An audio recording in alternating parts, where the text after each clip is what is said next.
کھانے میں 4 باتیں فرض ہیں۔ نمبر 1 رزق حلال کھانا، نمبر 2 اللہ کا دیا ہوا عطیہ سمجھنا، نمبر 3 اس پر خوش ہونا، نمبر 4 کھانا کھا کر گناہ نہ کرنا۔ کھانے میں 5 باتیں سنتیں ہیں۔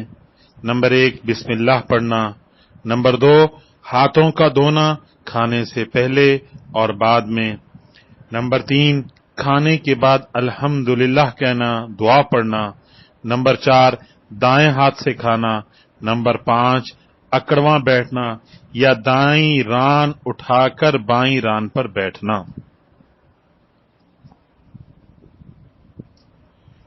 کھانے میں 4 باتیں مستحب ہیں۔ نمبر 1 اپنے آگے سے کھانا یعنی بہت دور ہاتھ نہ لے جانا، نمبر 2 لقمہ چھوٹا بنانا، نمبر 3 خوب چبا کر نکلنا، نمبر 4 لوگ کھاتے ہوں تو ان کی طرف نہ دیکھتے رہنا۔ کھانے میں 2 باتیں مکروہ ہیں۔ نمبر 1 کھانے کو سونگھنا، نمبر 2 پھونک مارنا۔